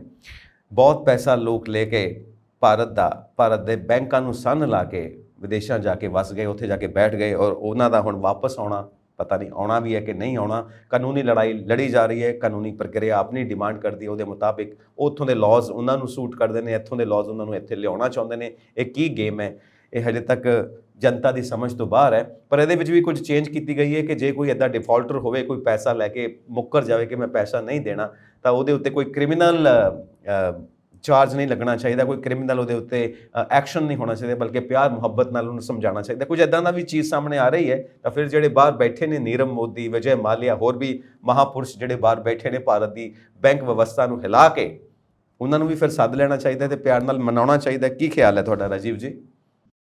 ਇਹ ਥੋੜੇ ਦਿਨ ਪਹਿਲਾਂ ਇੱਕ ਰਿਜ਼ਰਵ ਬੈਂਕ ਨੇ ਸਰਕੂਲਰ ਇਸ਼ੂ ਕੀਤਾ ਕਿ ਨੋਟੀਫਿਕੇਸ਼ਨ ਜਾਰੀ ਕੀਤੀ ਹੈ। ਉਸ ਨੋਟੀਫਿਕੇਸ਼ਨ ਦੇ ਹਿਸਾਬ ਦੇ ਨਾਲ ਉਹਨਾਂ ਨੇ ਬੈਂਕਾਂ ਨੂੰ ਇਹ ਦਰਖਾਸਤ ਕੀਤੀ ਹੈ ਕਿ ਬੈਂਕ ਜਿਹੜੇ ਵਿਲਫੁਲ ਡਿਫਾਲਟਰਸ ਨੇ, ਵਿਲਫੁਲ ਡਿਫਾਲਟਰ ਦਾ ਮਤਲਬ ਹੈ ਵੀ ਜਿਹੜੇ ਲੋਕਾਂ ਦੇ ਕੋਲ ਪੈਸਾ, ਜਿਨ੍ਹਾਂ ਨੇ ਕਰਜ਼ਾ ਲਿੱਤਾ ਪਰ ਉਹ ਨਹੀਂ ਮੋੜ ਰਹੇ, ਇੰਟੈਂਸ਼ਨਲੀ ਨਹੀਂ ਮੋੜ ਰਹੇ, ਮੇਰੀ ਨੀਅਤ ਹੀ ਖਰਾਬ ਹੋ ਗਈ ਵੀ ਮੈਂ ਮੋੜਨਾ ਹੀ ਨਹੀਂ, ਉਹ ਲੋਕ ਨੇ ਜਿਹੜੇ ਇੱਥੋਂ ਦੀ ਫਰਾਰ ਹੋ ਗਏ, ਜਿਹੜੀਆਂ ਕੰਪਨੀਆਂ ਫਰਾਰ ਹੋ ਗਈਆਂ, ਜਿਹੜੇ ਕੋਈ ਇੰਡੀਵਿਜੂਅਲ ਲੋਕ ਨੇ, ਸ਼ਖਸੀਅਤਾਂ ਜਿਹੜੀਆਂ ਇੱਥੋਂ ਦੀ ਪੈਸਾ ਮੋੜਨ ਦੇ ਲਈ ਇਨਕਾਰ ਕਰ ਰਹੀਆਂ ਨੇ, ਇਹ ਉਹਨਾਂ ਦੇ ਲਈ ਇੱਕ ਰਿਜ਼ਰਵ ਬੈਂਕ ਨੇ ਕਿਹਾ ਕਿ ਉਹ ਲੋਕ ਬੈਂਕਾਂ ਜਿਹੜੀਆਂ ਨੇ ਇਹਨਾਂ ਲੋਕਾਂ ਦੇ ਨਾਲ ਕਿਸੇ ਤਰੀਕੇ ਦੇ ਨਾਲ ਰਾਬਤਾ ਰੱਖਣ, ਕੰਪਰੋਮਾਈਜ਼ ਕਰਨ ਤੇ ਇਹਨਾਂ ਦੇ ਨਾਲ ਜੋ ਵੀ ਕੁਝ ਹੋ ਸਕਦਾ, ਜਿੰਨਾ ਵੀ ਹੇਅਰ ਕੱਟ ਹੁੰਦਾ, ਹੇਅਰ ਕੱਟ ਦਾ ਮਤਲਬ ਹੁੰਦਾ ਵੀ ਬੈਂਕਾਂ ਨੂੰ ਜਿਹੜਾ ਨੁਕਸਾਨ ਹੋ ਜਾਏ। ਜੇ ਕਿਸੇ ਬੰਦੇ ਨੇ 1000 ਰੁਪਏ ਲਿੱਤੇ ਹੈ, ਉਹ 600 ਰੁਪਏ ਮੋੜਨ ਨੂੰ ਮੰਨਦਾ, 400 ਰੁਪਏ ਦਾ ਨੁਕਸਾਨ ਜਿਹੜਾ ਬੈਂਕਾਂ ਨੂੰ ਹੋਏਗਾ ਉਹਨੂੰ ਅਸੀਂ ਹੇਅਰ ਕੱਟ ਕਹਿੰਦੇ ਹਾਂ ਟੈਕਨੀਕਲੀ। ਤਾਂ ਬੈਂਕ ਜਿਹੜਾ ਹੈ ਜਿੰਨਾ ਹੇਅਰ ਕੱਟ ਲੈ ਸਕਦਾ ਉਹ ਬੈਂਕ ਹੇਅਰ ਕੱਟ ਲੈ ਲਵੇ ਤੇ ਇਹਨਾਂ ਦੇ ਨਾਲ ਸੰਧੀ ਕਰੇ, ਕਿਸੇ ਨਾ ਕਿਸੇ ਤਰੀਕੇ ਨਾਲ ਸਮਝੌਤਾ ਕਰੇ। ਇਹ ਇਸ ਜਿਹੜੀ ਸਰਕੂਲਰ ਹੈ ਜਾਂ ਨੋਟੀਫਿਕੇਸ਼ਨ ਜਿਹੜੀ ਹੈ ਇਹਦਾ ਮੁੱਦਾ ਹੈ। ਲੇਕਿਨ ਬੈਂਕ ਜਿਹੜੇ ਨੇ ਇਹਦੇ 'ਚ ਉਹਨਾਂ ਨੇ ਕਈ ਸਵਾਲ ਜਿਹੜੇ ਨੇ ਬਹੁਤ ਅਹਿਮ ਸਵਾਲ ਖੜੇ ਕੀਤੇ ਨੇ। ਪਹਿਲਾਂ ਉਹਨਾਂ ਨੇ ਬੈਂਕ ਨੇ ਸਵਾਲ ਖੜਾ ਕੀਤਾ ਵੀ ਜਿਹੜੇ ਪੁਰਾਣੇ ਰਿਜ਼ਰਵ ਬੈਂਕ ਦੇ ਸਰਕੂਲਰ ਨੇ 2019 ਦਾ ਖਾਸ ਕਰਕੇ ਉਹਨਾਂ ਨੇ ਰੈਫਰੈਂਸ ਦਿੱਤੀ ਹੈ। ਉਹ ਕਹਿੰਦੇ 2019 ਦੇ ਵਿੱਚ ਰਿਜ਼ਰਵ ਬੈਂਕ ਨੇ ਇਹ ਗੱਲ ਕਹੀ ਸੀ ਕਿ ਜਿਹੜੇ ਲੋਕ ਡਿਫਾਲਟ ਕਰਦੇ ਨੇ, ਜਿਹੜੇ ਵਿਲਫੁਲ ਡਿਫਾਲਟਰਸ ਨੇ, ਉਹਨਾਂ ਦੇ ਉੱਤੇ ਕ੍ਰਿਮੀਨਲ ਪ੍ਰੋਸੀਡਿੰਗਸ ਲੱਗਣੀਆਂ ਚਾਹੀਦੀਆਂ। ਤਾਂ ਉਹਨਾਂ ਨੇ ਬੈਂਕਾਂ ਵਾਲਿਆਂ ਨੇ ਪੁੱਛਿਆ ਵੀ ਹੁਣ ਜਿਹੜੇ ਪੁਰਾਣੇ ਲੋਕ ਚੱਲੇ ਆ ਰਹੇ ਨੇ ਜਿਨ੍ਹਾਂ ਦੇ ਉੱਤੇ ਅਸੀਂ ਕ੍ਰਿਮੀਨਲ ਪ੍ਰੋਸੀਡਿੰਗਸ ਲਾਈਆਂ ਨੇ, ਉਹਨਾਂ ਦੇ ਨਾਲ ਹੁਣ ਸਮਝੌਤਾ ਕਰਨਾ ਹੈ ਕਿ ਨਹੀਂ ਕਰਨਾ, ਪਹਿਲੀ ਚੀਜ਼। ਦੂਜਾ ਮਸੌਦਾ ਜਿਹੜਾ ਬੈਂਕ ਵਾਲਿਆਂ ਨੇ ਖੜਾ ਕੀਤਾ ਹੈ ਉਹ ਹੈ ਆਲ ਇੰਡੀਆ ਬੈਂਕਰਸ ਕਨਫੈਡਰੇਸ਼ਨ ਹੈਗੀ ਹੈ, ਉਹ ਆਫਿਸਰਸ ਕਨਫੈਡਰੇਸ਼ਨ, ਉਹਨੇ ਇਹ ਗੱਲ ਛੇੜੀ ਹੈ। ਦੂਸਰਾ ਪੁਆਇੰਟ ਉਹਨਾਂ ਨੇ ਪੁੱਛਿਆ ਹੈਗਾ ਵੀ ਜਦੋਂ ਅਸੀਂ ਕੋਈ ਗਲਤ ਲੋਨ ਜਾਰੀ ਕਰਦੇ ਹਾਂ ਜਾਂ ਕਿਸੇ ਇਦਾਂ ਦੇ ਬੰਦਿਆਂ ਨੂੰ ਕਰਜ਼ਾ ਦਿੱਤਾ ਜਾਂਦਾ ਜਿਹੜੇ ਲੋਕ ਡਿਜ਼ਰਵ ਨਹੀਂ ਕਰਦੇ ਜਾਂ ਜਿਨ੍ਹਾਂ ਦੀ ਇੰਟੈਂਸ਼ਨਸ ਠੀਕ ਨਹੀਂ ਹੁੰਦੀ, ਅਸੀਂ ਇੰਪਲੋਈਜ਼ ਜਿਹੜੇ ਹੈ, ਚਾਹੇ ਕੋਈ ਮੈਨੇਜਰ ਹੈ, ਚਾਹੇ ਕੋਈ ਕੈਸ਼ੀਅਰ ਹੈ, ਬੈਂਕ ਦੇ ਜਿਹੜੇ ਬੰਦੇ ਨੇ ਜਿਨ੍ਹਾਂ ਨੇ ਕਰਜ਼ੇ ਦਿੱਤੇ ਨੇ ਉਹਨਾਂ ਉੱਤੇ ਵੀ ਕਾਰਵਾਈ ਹੁੰਦੀ ਹੈ। ਕਿਆ ਬੈਂਕ ਹੁਣ ਉਹਨਾਂ ਤੇ ਕਾਰਵਾਈ ਕਰੇਗਾ ਜਾਂ ਨਹੀਂ ਕਰੇਗਾ, ਇਹ ਦੂਜਾ ਸਵਾਲ ਉਹਨਾਂ ਨੇ ਖੜਾ ਕੀਤਾ। ਤੀਜਾ ਸਵਾਲ ਜਿਹੜਾ ਬੈਂਕਰਸ ਆਫਿਸਰਸ ਐਸੋਸੀਏਸ਼ਨ ਨੇ ਖੜਾ ਕੀਤਾ, ਉਹ ਉਹਨਾਂ ਨੇ ਖੜਾ ਕੀਤਾ ਹੈ ਕਿ ਜਿਹੜਾ ਕੱਟ ਤੁਸੀਂ ਲੈਣ ਨੂੰ ਕਹਿ ਰਹੇ ਹੋ, ਹੇਅਰ ਕੱਟ ਲੈਣਾ ਹੈ, ਕਿੰਨਾ ਲੈਣਾ, ਉਹਦਾ ਕੀ ਹੋਏਗਾ? ਉਹ 20% ਲੈਣਾ, ਉਹ 30 ਲੈਣਾ, ਉਹ 40 ਲੈਣਾ, ਉਹ 50 ਲੈਣਾ ਜਾਂ 100 ਦਾ 100% ਉਹਨਾਂ ਨੂੰ ਛੱਡ ਦੇਣਾ, ਇਹਦਾ ਕਰੀਏ ਕੀ? ਚੌਥੀ ਚੀਜ਼ ਜਿਹੜੀ ਉਹਨਾਂ ਨੇ ਪੁੱਛੀ ਹੈ ਕਿ ਸਾਲ ਬਾਅਦ ਬੈਂਕ ਨੂੰ ਕਿਹਾ, ਰਿਜ਼ਰਵ ਬੈਂਕ ਨੇ ਵੀ ਸਾਲ ਬਾਅਦ ਇਹ ਬੰਦੇ ਫਿਰ ਮੁੜ ਕੇ ਕਰਜ਼ਾ ਲੈ ਸਕਦੇ ਆ। ਇੱਕ ਕਰਜ਼ਾ ਨਹੀਂ ਮੋੜਿਆ ਲੇਕਿਨ ਸਾਲ ਬਾਅਦ ਮੁੜ ਕੇ ਫਿਰ ਕਰਜ਼ਾ ਲੈ ਸਕਦੇ ਆ। ਉਹਨਾਂ ਨੇ ਇਸ ਚੀਜ਼ ਨੂੰ ਲੈ ਕੇ ਮੇਰੇ ਖਿਆਲ ਨਾਲ 5 ਸਾਲ ਦੀ ਇੱਕ ਮਿਆਦ ਦੀ ਗੱਲ ਕੀਤੀ ਹੈ। ਮੈਨੂੰ ਐਗਜ਼ੈਕਟ ਨਹੀਂ ਇਸ ਵੇਲੇ ਪਤਾ, ਪਰ ਜੋ ਮੈਨੂੰ ਉੜਦਾ ਜਿੰਨਾ ਮੈਂ ਪੜ੍ਹਿਆ ਜਾਂ ਮੈਨੂੰ ਸਮਝ ਆਇਆ, ਕਿਉਂਕਿ ਸ਼ਨੀ ਐਤਵਾਰ ਦੀ ਛੁੱਟੀ ਸੀ, ਤੇ ਇਹਨਾਂ ਦੇ ਵਿੱਚ ਸਮਝੌਤਾ ਹੋ ਰਿਹਾ ਰਿਜ਼ਰਵ ਬੈਂਕ ਔਰ ਬੈਂਕਰਸ ਐਸੋਸੀਏਸ਼ਨ ਦੇ ਵਿੱਚ ਕਿ ਸ਼ਾਇਦ 5 ਸਾਲ ਦੀ ਮਿਆਦ ਤੋਂ ਬਾਅਦ ਇਹਨਾਂ ਨੂੰ ਮੁੜ ਕੇ ਕਰਜ਼ਾ ਮਿਲਿਆ ਕਰੇਗਾ। ਹੁਣ ਖੰਨਾ ਸਾਹਿਬ ਮੈਂ 1 ਮਿੰਟ ਹੋਰ ਲੈਣਾ ਚਾਹੁੰਦਾ ਹਾਂ। ਆਲਰੇਡੀ ਸਾਡੇ ਕੋਲ 3 ਟੀਅਰ ਸਟਰਕਚਰ ਹੈ। ਸਾਡੇ ਕੋਲ ਇੱਕ ਇਨਸੋਲਵੈਂਸੀ ਐਂਡ ਬੈਂਕਰਪਸੀ ਕੋਡ ਹੈ, ਸਾਡੇ ਕੋਲ ਐਸਟ ਰੀਕਨਸਟਰਕਸ਼ਨ ਕੰਪਨੀਜ਼ ਹੈਗੀਆਂ ਨੇ, ਡੈਟ ਰਿਕਵਰੀ ਟ੍ਰਿਬਿਊਨਲਸ ਨੇ ਜਿਹੜੀਆਂ, ਬੈਡ ਬੈਂਕ ਅਸੀਂ ਬਣਾਇਆ ਹੈ। ਇੱਕ ਸਿਸਟਮ ਜਿਹੜਾ ਹੈਗਾ ਆਲਰੇਡੀ ਕੰਮ ਕਰ ਰਿਹਾ ਹੈ। ਇਸ ਸਿਸਟਮ ਦੇ ਵਿੱਚ ਕੀ ਹੁੰਦਾ ਕਿ ਜੇ ਕੋਈ ਬੰਦਾ ਦੌੜ ਜਾਂਦਾ ਹੈ ਤਾਂ ਇੱਥੇ ਜੱਜ ਬੈਠਦੇ ਨੇ, ਜੱਜ ਜਿਹੜੇ ਨੇ ਕਚਹਿਰੀ ਲੱਗਦੀ ਹੈ, ਕਚਹਿਰੀ ਦੇ ਵਿੱਚ ਜਾ ਕੇ ਉੱਥੇ ਇਹ ਫਾਈਨਲ ਹੁੰਦਾ ਵੀ ਬੈਂਕਾਂ ਨੂੰ ਕਿੰਨਾ ਹੇਅਰ ਕੱਟ ਲੈਣਾ ਪਏਗਾ। ਜੇ ਕੋਈ ਕੰਪਨੀ ਡੁੱਬ ਜਾਂਦੀ ਹੈ ਦੂਜੀ ਕੰਪਨੀ ਉਹਨੂੰ ਚੱਕਣ ਆਉਂਦੀ ਹੈ। ਜਿੱਦਾਂ ਮੇਰੇ ਕੋਲ ਐਗਜ਼ਾਮਪਲ ਪਈ ਹੈ ਜੀ, ਅਲੋਕ ਇਨਫਰਾਸਟ੍ਰਕਚਰ ਟੁੱਟੀ, ਰਿਲਾਇੰਸ ਇੰਡਸਟਰੀਜ਼ ਲਿਮਿਟਿਡ ਨੇ ਉਹਨੂੰ ਟੇਕ ਓਵਰ ਕੀਤਾ। ਮੋਨੇਟ ਇਸਪਾਤ ਟੁੱਟੀ, ਉਹਨੂੰ ਜਿੰਦਲ ਸਟੀਲ ਜਿਹੜਾ ਹੈ ਉਹਨੂੰ ਟੇਕ ਓਵਰ ਕੀਤਾ। ਇਹਦੇ ਵਿੱਚ ਕੁਛ ਨਾ ਕੁਛ ਹਿੱਸਾ ਬੈਂਕਾਂ ਨੂੰ ਜ਼ਰੂਰ ਮਿਲਿਆ, ਚਾਹੇ ਉਹ 25% ਮਿਲਿਆ, ਚਾਹੇ 30%। ਹੁਣ ਇੱਕ ਸਾਇੰਟੀਫਿਕ ਮੈਕੈਨਿਜ਼ਮ ਹੈਗਾ। ਹੁਣ ਬੈਂਕਾਂ ਨੇ ਇਹ ਸਵਾਲ ਪੁੱਛਿਆ ਰਿਜ਼ਰਵ ਬੈਂਕ ਨੂੰ ਵੀ ਤੁਸੀਂ ਦੱਸੋ ਅਸੀਂ ਕਿੰਨਾ ਕੱਟ ਲੈਣਾ, ਹੇਅਰ ਕੱਟ ਜਿਹੜਾ ਕਿੰਨਾ ਲਿੱਤਾ ਜਾਵੇ, ਆਰਬਿਟਰੇਰੀਲੀ ਇਹਨੂੰ ਨਾ ਡਿਜ਼ਾਈਨ ਕੀਤਾ ਜਾਵੇ, ਸਾਨੂੰ ਕਲੀਅਰ ਗਾਈਡਲਾਈਨਸ ਜਾਰੀ ਹੋਣ ਰਿਜ਼ਰਵ ਬੈਂਕ ਕੋਲ। ਸੋ ਬੜਾ ਖੂਬਸੂਰਤ ਸ਼ਬਦ ਹੈ ਹੇਅਰ ਕੱਟ। ਹੇਅਰ ਕੱਟ ਦੇ ਨਾਲ ਸਾਰਾ ਕੁਝ ਬੈਲੈਂਸ ਕਰ ਲਿੱਤਾ ਜਾਵੇ। ਖੈਰ ਅਸੀਂ ਜਾਣਦੇ ਹਾਂ ਕਿ ਬਹੁਤ ਵੱਡੀ ਗੇਮਸ ਨੇ ਬਹੁਤ। ਮੈਂ ਹੋਰ ਐਡ ਕਰ ਦਿੰਦਾ, ਅੱਜ ਅਖਬਾਰ ਜਿਹੜਾ ਇੰਡੀਅਨ ਐਕਸਪ੍ਰੈਸ ਨੇ ਇੱਕ ਖਬਰ ਛਾਪੀ ਹੈ ਇਸੇ ਦਾ ਹਵਾਲਾ ਲੈ ਕੇ, ਉਹਨਾਂ ਨੇ ਕਿਹਾ ਵੀ 2022-23 ਦੇ ਵਿੱਚ 2022 ਤੱਕ ਦਸੰਬਰ ਤੱਕ 16,600 ਅਕਾਊਂਟਸ ਨੇ ਵਿਲਫੁਲ ਡਿਫਾਲਟਰਸ ਦੇ, ਜਿਹੜੇ ਲੋਕਾਂ ਨੇ ਕਰਜ਼ੇ ਲੈ ਕੇ ਜਿਹੜੇ ਮੁੱਕਰ ਰਹੇ ਨੇ, ਇਦਾਂ ਦੇ ਲੋਕ 16,500 ਨੇ 2022 ਦੇ ਵਿੱਚ, ਜਿਨ੍ਹਾਂ ਕੋਲ 3.5 ਲੱਖ ਕਰੋੜ ਰੁਪਈਆ ਪਿਆ, 3,45,000 ਕਰੋੜ ਰੁਪਈਆ ਉਹ ਮੁੱਕਰ ਰਹੇ ਆ ਬੈਂਕਾਂ ਨੂੰ ਦੇਣ ਦੇ ਵਿੱਚ। ਸਭ ਤੋਂ ਜ਼ਿਆਦਾ ਪੈਸਾ ਜਿਹੜਾ ਉਹਦੇ ਚ ਸਰਕਾਰੀ ਬੈਂਕਾਂ ਦਾ, ਸਟੇਟ ਬੈਂਕ ਸਭ ਤੋਂ ਉੱਤੇ ਹੈ, ਪੰਜਾਬ ਨੈਸ਼ਨਲ ਬੈਂਕ ਹੈ, ਯੂਨੀਅਨ ਬੈਂਕ ਹੈ, ਬਾਕੀ ਪ੍ਰਾਈਵੇਟ ਬੈਂਕ ਵੀ, ਐਕਸਿਸ ਬੈਂਕ ਵੀ, HDFC ਵੀ ਹੈ। ਮੈਂ ਉਹੀ ਗੱਲ ਕਹਿ ਰਿਹਾ ਕਿ ਇਹ ਬਹੁਤ ਵੱਡੀ ਗੇਮ ਹੈ ਜੋ ਕਿ ਆਮ ਪਬਲਿਕ ਦੀ ਸਮਝ ਤੋਂ ਬਾਹਰ ਹੈ। It's always a game changer. ਔਰ ਫਾਈਨੈਂਸ਼ੀਅਲ ਸਿਸਟਮ ਇੰਨਾ ਕੰਪਲੈਕਸ ਹੈ ਕਿ ਇਹ ਵੱਡੇ ਜਿਹੜੇ ਧੁਰੰਧਰ ਨੇ ਨਾ, ਉਹਨਾਂ ਵੀ ਸਮਝ ਨਹੀਂ ਆਉਂਦਾ ਕਿ ਇਹ ਫਾਈਨੈਂਸ਼ੀਅਲ ਸਿਸਟਮ ਚੱਲਦਾ ਕਿਵੇਂ ਪਿਆ। ਔਰ ਇਸੇ ਕਰਕੇ ਹੀ ਇਹ ਵਿਜ਼ਿਟ ਜਿਹੜੀ ਹੈ ਮੋਦੀ ਸਾਹਿਬ ਦੀ, ਉਹਨੂੰ ਇੰਪੋਰਟੈਂਟ ਮੰਨਿਆ ਜਾ ਰਿਹਾ ਕਿ ਜੋ ਬਾਈਡਨ ਸਾਹਿਬ ਨਾਲ ਮਿਲ ਕੇ ਇੱਕ ਡਿਜੀਟਲ ਇਕੋਨਮੀ ਬਣਾਈ ਜਾਵੇ, ਤਾਂ ਉਸ ਦੇ ਨਾਲ ਹੋ ਸਕਦਾ ਹੈ ਕਿ ਇਹ ਜਿਹੜੇ ਸਾਰੇ ਹੇਅਰ ਕੱਟ ਲੈਣੇ ਪੈ ਰਹੇ ਨੇ ਜਾਂ ਜਿਸ ਤਰ੍ਹਾਂ ਦੇ ਵੀ ਫਰਾਡਸ ਹੁੰਦੇ ਨੇ, ਇਹਨਾਂ ਦੇ ਉੱਤੇ ਪਾਬੰਦੀ ਲੱਗ ਜਾਵੇ, ਕਿਸੇ ਨਾ ਕਿਸੇ ਤਰ੍ਹਾਂ ਨਾਲ ਇਹਨਾਂ ਉੱਤੇ ਰੋਕਥਾਮ ਲੱਗੇ। ਸੋ ਅਸੀਂ ਇਸ ਵਿਜ਼ਿਟ ਨੂੰ ਵੀ ਹੋਪਫੁਲ ਮੰਨ ਰਹੇ ਹਾਂ। ਸੋ ਅਸੀਂ ਅੱਗੇ ਵੱਧਦੇ ਹਾਂ ਕਿਉਂਕਿ $5 ਟ੍ਰਿਲੀਅਨ ਦੀ ਇਕੋਨਮੀ ਦਾ ਅਸੀਂ ਸੁਪਨਾ ਦੇਖਿਆ ਹੋਇਆ। ਸੋ ਤੁਸੀਂ ਦੱਸਿਆ ਕਿ ਇੰਨੇ ਜ਼ਿਆਦਾ ਡਿਫਾਲਟਰਸ ਨੇ ਜਿਹੜੇ ਘੋਸ਼ਿਤ ਕੀਤੇ ਜਾ ਰਹੇ ਨੇ, ਔਰ ਲੱਖਾਂ ਕਰੋੜ ਦਾ ਕਰਜ਼ਾ ਜਿਹੜਾ ਹੈ ਉਹਦੇ ਵਿੱਚ ਡਿਫਾਲਟਰਸ ਉਹ ਹੋਣ ਜਾ ਰਹੇ ਨੇ, ਮਨਾ ਕਰ ਰਹੇ ਨੇ ਕਿ ਅਸੀਂ ਪੈਸੇ ਨਹੀਂ ਦੇ ਸਕਦੇ। ਪਰ ਉਹਦੇ ਅਗੇਂਸਟ ਬੈਂਕਸ ਕੁਛ ਨਾ ਕੁਛ ਗਿਰਵੀ ਵੀ ਤਾਂ ਰੱਖਦਾ ਹੈ ਨਾ ਰਾਜੀਵ ਜੀ, ਕੁਝ ਨਾ ਕੁਝ ਸਿਕਿਉਰਿਟੀ ਵੀ ਤਾਂ ਰੱਖਦਾ, ਕੋਈ ਪ੍ਰਾਪਰਟੀ ਦੇ ਪੇਪਰ ਜਾਂ ਕੁਝ ਹੋਰ ਗਿਰਵੀ, ਕੋਈ ਸੋਨਾ, ਕੋਈ ਗੋਲਡ ਰੱਖਦਾ ਜਿਹਨੂੰ ਕਰਜ਼ਾ ਦਿੰਦਾ। ਜੇ ਉਹ ਹੈ ਤਾਂ ਫਿਰ ਡਰਨ ਦੀ ਕੀ ਲੋੜ ਹੈ, ਤੇ ਜੇ ਉਹਦੀ ਵੀ ਐਬਸੈਂਸ ਹੈ, ਉਹ ਵੀ ਨਹੀਂ ਹੈਗਾ, ਤੇ ਫਿਰ ਤੇ ਵਾਕਈ ਡਰਨ ਦੀ ਕੀ ਲੋੜ ਹੈ। What is the real situation Rajiv ਜੀ? ਇਹ ਦੋ ਪੱਖੋਂ ਹੋ ਰਹੀ ਹੈ ਸਰ। ਇੱਕ ਹੈਗਾ ਜਿਹੜੇ ਬੈਂਕਸ ਦੇ ਕਰਜ਼ਾ ਦਿੰਦੇ, ਸਾਡਾ ਜਿਹੜਾ ਸਟਰਕਚਰ ਹੈ ਬੈਂਕਾਂ ਦਾ, ਉਹ 3 ਤਰੀਕੇ ਦੇ ਨਾਲ ਕਰਜ਼ਾ ਮਿਲਦਾ ਆਮ ਬੰਦਿਆਂ ਨੂੰ। ਇੱਕ, ਜਿਹੜੇ ਲੋਕ ਬੈਂਕਾਂ ਦੇ ਕੋਲ ਜਾਂਦੇ ਉਹਨਾਂ ਨੂੰ ਕਰਜ਼ਾ ਮਿਲਦਾ, ਉੱਥੇ ਉਹਨਾਂ ਨੂੰ ਕੋਈ ਨਾ ਕੋਈ ਸਿਕਿਉਰਿਟੀ ਰੱਖਣੀ ਪੈਂਦੀ ਹੈ। ਦੂਜਾ ਹੈ ਨਾਨ ਬੈਂਕਿੰਗ ਫਾਈਨੈਂਸ਼ੀਅਲ ਕੰਪਨੀਆਂ, ਜਿੱਦਾਂ LIC ਹਾਊਸਿੰਗ ਹੋ ਗਈ, HDFC ਹਾਊਸਿੰਗ ਹੋ ਗਈ, ਮਥੂਟ ਫਾਈਨਾਂਸ ਹੋ ਗਈ, ਸ਼੍ਰੀਰਾਮ ਫਾਈਨਾਂਸ ਹੋ ਗਈ, ਜਿਹੜੀਆਂ ਇਹ ਕੰਪਨੀਆਂ ਨੇ, ਇਹ ਕਰਜ਼ੇ ਤਾਂ ਦਿੰਦੀਆਂ ਨੇ, ਲੇਕਿਨ ਉਹਨਾਂ ਲੋਕਾਂ ਨੂੰ ਦਿੰਦੀਆਂ ਜਿਨ੍ਹਾਂ ਦੀ ਇਮੇਜ ਬਹੁਤੀ ਠੀਕ ਨਹੀਂ ਹੁੰਦੀ, ਵਿਆਜ ਜ਼ਿਆਦਾ ਚਾਰਜ ਕਰਦੀਆਂ। ਜੇ ਬੈਂਕ ਕਿਸੇ ਤੇ 11% ਚਾਰਜ ਕਰਦੀਆਂ, 16 ਜਾਂ 17% ਦੀ ਦਰ ਦੇ ਉੱਤੇ ਵਿਆਜ ਚਾਰਜ ਕਰਦੀਆਂ। ਇਸ ਤੋਂ ਇਲਾਵਾ ਤੀਜੀ ਫਾਰਮ ਇੱਕ ਹੋਰ ਨਿਕਲੀ ਹੈਗੀ ਹੈ, ਜਿਹੜਾ ਕ੍ਰੈਡਿਟ ਕਾਰਡ, ਮੁਦਰਾ ਲੋਨ, ਜਨਧਨ ਦੇ ਵਿੱਚ ਜਿਹੜੇ ਇਦਾਂ ਦੇ ਲੋਨ ਹੈਗੇ ਨੇ, ਉਹ ਲੋਨ ਇਸ ਵੇਲੇ ਅਨਸਿਕਿਉਰਡ ਦੀ ਕੈਟਾਗਰੀ ਦੇ ਵਿੱਚ ਆ ਰਹੇ ਨੇ।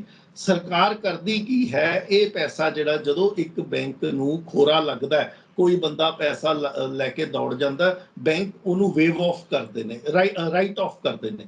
ਬੈਂਕ ਜਦੋਂ ਉਹਨੂੰ ਰਾਈਟ ਆਫ ਦਾ ਮਤਲਬ ਹੈ ਵੀ 1 ਸਾਲ ਬੈਂਕ ਦੇ ਕੋਲ ਉਹ ਪੈਸਾ ਨਹੀਂ ਆਇਆ, ਬੈਂਕ ਨੇ ਉਹਨੂੰ ਵੱਟੇ ਖਾਤੇ ਦੇ ਵਿੱਚ ਪਾਤਾ, ਇੱਕ ਸਾਈਡ ਤੇ ਰੱਖਤਾ ਵੀ ਜੇ ਮੇਰੇ ਕੋਲ 100 ਰੁਪਏ ਨਹੀਂ ਆਏ, ਉਹਨੂੰ ਪਰੇ ਰੱਖਤਾ। ਹੁਣ ਸਰਕਾਰ ਜਦੋਂ ਬੇਲ ਆਊਟ ਦਿੰਦੀ ਹੈ ਬੈਂਕਾਂ ਨੂੰ, ਜਿਹੜਾ ਪੈਸਾ ਸਾਡਾ ਟੈਕਸਾਂ ਦੇ ਵਿੱਚ ਪਿਆ, ਉਸ ਟੈਕਸਾਂ ਦੇ ਪੈਸੇ ਦੇ ਨਾਲ ਜਦੋਂ ਸਰਕਾਰ ਬੈਂਕਾਂ ਨੂੰ ਬੇਲ ਆਊਟ ਦਿੰਦੀ ਹੈ, ਬੈਂਕ ਉਸ ਵੇਲੇ ਉਹਨੂੰ ਆਪਣੀ ਬੈਲੈਂਸ ਸ਼ੀਟ ਦੇ ਵਿੱਚੋਂ ਉਡਾਉਂਦੇ ਆ ਪੈਸੇ ਨੂੰ, ਨਹੀਂ ਤਾਂ ਬੈਂਕ ਆਪਣੀ ਬੈਲੈਂਸ ਸ਼ੀਟ ਦੇ ਵਿੱਚ ਪੈਸਾ ਨਹੀਂ ਉਡਾ ਸਕਦੇ। ਜਾਂ ਦੂਸਰੀ ਚੀਜ਼ ਮੈਂ ਤੁਹਾਨੂੰ ਦੱਸੀ ਹੈ ਵੀ ਜੇ ਕਿਸੇ ਨੇ ਕੋਈ ਬੰਦਾ, ਜਿੱਦਾਂ ਵਿਜੇ ਮਾਲਿਆ ਦਾ ਤੁਸੀਂ ਨਾਮ ਲਿੱਤਾ ਹੈਗਾ, ਨੀਰਵ ਮੋਦੀ, ਔਰ ਇਹ ਲੋਕ ਜਿਹੜੇ ਸ਼ਖਸੀਅਤਾਂ ਜਿਹੜੀਆਂ ਦੌੜੀਆਂ ਨੇ ਇੱਥੋਂ ਦੀ, ਇਹਨਾਂ ਦੀ ਜਿਹੜੀ ਪ੍ਰਾਪਰਟੀ ਵੇਚ ਕੇ, ਇਹਨਾਂ ਦੇ ਬਿਜ਼ਨਸ, ਇਹਨਾਂ ਦੀ ਪ੍ਰਾਪਰਟੀ ਜਾਂ ਜੋ ਵੀ ਇਹਨਾਂ ਨੇ ਗਿਰਵੀ ਰੱਖਿਆ ਸੀ, ਉਹਨੂੰ ਵੇਚ ਕੇ ਜੋ ਪੈਸਾ ਮਿਲਦਾ, ਉਹਨਾਂ ਪੈਸਾ ਬੈਂਕ ਜਿਹੜਾ ਉਸ ਰਾਈਟ ਆਫ ਦੇ ਅਗੇਂਸਟ ਆਪਣੀ ਬੈਲੈਂਸ ਸ਼ੀਟ ਦੇ ਵਿੱਚ ਪਾਉਂਦਾ, ਬਾਕੀ ਅਕਾਊਂਟ ਦੇ ਵਿੱਚ ਖੜਾ ਰਹਿੰਦਾ। ਹੁਣ ਇਹਦੇ ਸਭ ਤੋਂ ਵੱਡੀ ਜਿਹੜੀ ਸਮੱਸਿਆ ਆ ਰਹੀ ਹੈ ਖੰਨਾ ਸਾਹਿਬ, ਇੱਕ ਤਾਂ ਜਿਹੜੀ ਆਪਾਂ ਹੁਣੇ ਡਿਸਕਸ਼ਨ ਕੀਤੀ ਹੈ ਕਿ ਜਿਹੜਾ ਪੈਸਾ ਸਾਡਾ ਟੈਕਸਾਂ ਦਾ ਪੈਸਾ ਜਿਹੜਾ ਉਹ ਇੱਥੇ ਯੂਜ਼ ਹੁੰਦਾ, ਜਿਹੜਾ ਲੋਕਾਂ ਵਾਸਤੇ ਯੂਜ਼ ਹੋਣਾ ਚਾਹੀਦਾ ਸੀ, ਉਹ ਪੈਸਾ ਇੱਕ ਬੰਦਾ ਫਰਾਰ ਹੋ ਗਿਆ, ਉਹ ਉਸ ਪੈਸੇ ਨੂੰ, ਸਾਡੇ ਪੈਸੇ ਨੂੰ ਉਹਦੀ ਭਰਪਾਈ ਦੇ ਲਈ, ਪੂਰਾ ਕਰਨ ਦੇ ਲਈ ਉਸ ਘਾਟੇ ਨੂੰ ਬੈਂਕਾਂ ਨੂੰ ਦਿੱਤਾ ਜਾਂਦਾ। ਦੂਸਰੀ ਚੀਜ਼, ਬੈਂਕਾਂ ਵੱਲੋਂ ਜਿਨ੍ਹਾਂ ਲੋਕਾਂ ਨੂੰ ਵਿਆਜ ਮਿਲਣਾ ਚਾਹੀਦਾ, ਜਾਂ ਬੈਂਕਾਂ ਦੇ ਵਿੱਚ ਜਿਨ੍ਹਾਂ ਨੇ ਸ਼ੇਅਰਾਂ ਦੇ ਵਿੱਚ ਪੈਸਾ ਲਾਇਆ, ਜਿਨ੍ਹਾਂ ਨੂੰ ਬੈਂਕਾਂ ਵੱਲੋਂ ਮੁਨਾਫਾ ਦਿੱਤਾ ਜਾਣਾ ਚਾਹੀਦਾ ਸੀ, ਉਹ ਰੁਕ ਜਾਂਦਾ। ਸੋ ਇਨ ਨਟਸ਼ਲ, ਜੇ ਕੋਈ ਬੰਦਾ ਦੌੜਦਾ ਤਾਂ ਆਮ ਲੋਕਾਂ ਦੀ ਜ਼ਿੰਦਗੀ ਦੇ ਉੱਤੇ ਇਹਦਾ ਇੰਪੈਕਟ ਪੈਂਦਾ, ਸਿੱਧੇ ਜਾਂ ਅਸਿੱਧੇ ਤੌਰ ਤੇ। ਡਾਇਰੈਕਟ ਔਰ ਇਨਡਾਇਰੈਕਟ ਇੰਪੈਕਟ, ਚਾਹੇ ਉਹ ਟੈਕਸਾਂ ਦੇ ਥਰੂ ਸਾਡਾ ਪੈਸਾ ਆਵੇ ਜਾਂ ਉਹ ਬੈਂਕ ਜਿਹੜੇ ਸਾਨੂੰ ਮੁਨਾਫਾ ਘਟਾ ਦੇਣ, ਸਾਨੂੰ ਵਿਆਜ ਨਾ ਦੇਣ, ਇਸ ਤਰੀਕੇ ਦੇ ਨਾਲ ਸਾਡੇ ਉੱਤੇ ਇਹਦੀ ਮਾਰ ਪੈਂਦੀ ਹੈ।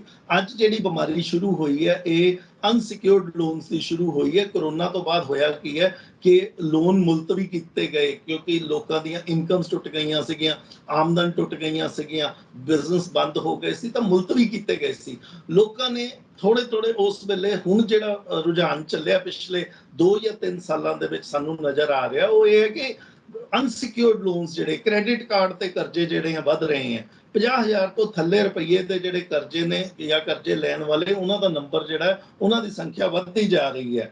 ਸੋ ਇਸ ਦੇ ਨਾਲ ਪ੍ਰੋਬਲਮ ਇਹ ਆ ਰਹੀ ਹੈ ਵੀ ਹੁਣ ਆਈਟੀ ਸੈਕਟਰ ਦੇ ਵਿੱਚ ਅਸੀਂ ਦੇਖਿਆ ਫਾਇਰਿੰਗ ਹੋਈ ਹੈ, ਬਾਹਰ ਲੋਕਾਂ ਦੀ ਜਿਹੜੀ ਇੰਪਲੋਇਮੈਂਟ ਸੀ ਉਹ ਘਟੀ ਹੈ ਫੋਰਨ ਕੰਟਰੀਜ਼ ਦੇ ਵਿੱਚ। ਇਸੇ ਤਰੀਕੇ ਨਾਲ ਹਿੰਦੁਸਤਾਨ ਦੇ ਵਿੱਚ ਅਨਇੰਪਲੋਇਮੈਂਟ ਜਿਹੜੀ ਹੈ ਜ਼ਿਆਦਾ ਹੈ। ਲਾਸਟਲੀ ਕੀ ਹੋ ਰਿਹਾ ਕਿ ਸਾਡੇ ਰਿਜ਼ਰਵ ਬੈਂਕ ਨੇ ਜਿਹੜੇ ਅੰਕੜੇ ਜ਼ਾਹਰ ਕੀਤੇ ਹੈ ਪਿਛਲੇ ਸਾਲਾਂ ਦੇ ਵਿੱਚ, ਪਹਿਲਾਂ 9% ਦੀ ਗਰੋਥ ਸੀ, ਐਤਕੀ 7.2% ਦੀ ਗਰੋਥ ਆਈ ਹੈ। ਅਗਲੇ ਸਾਲ 23-24 ਦੇ ਵਿੱਚ ਜਿਹੜੀ ਗਰੋਥ ਸਾਨੂੰ ਦੇਖਣ ਨੂੰ ਮਿਲੇਗੀ ਉਹ ਦੇਖਣ ਨੂੰ ਮਿਲੇਗੀ 6 ਤੋਂ ਲੈ ਕੇ 6.25% ਦੇ ਵਿੱਚ ਦੀ ਗਰੋਥ ਸਾਨੂੰ ਦੇਖਣ ਨੂੰ ਮਿਲੇਗੀ। ਹੋ ਸਕਦਾ ਇਸ ਤੋਂ ਵੀ ਘਟ ਜਾਵੇ।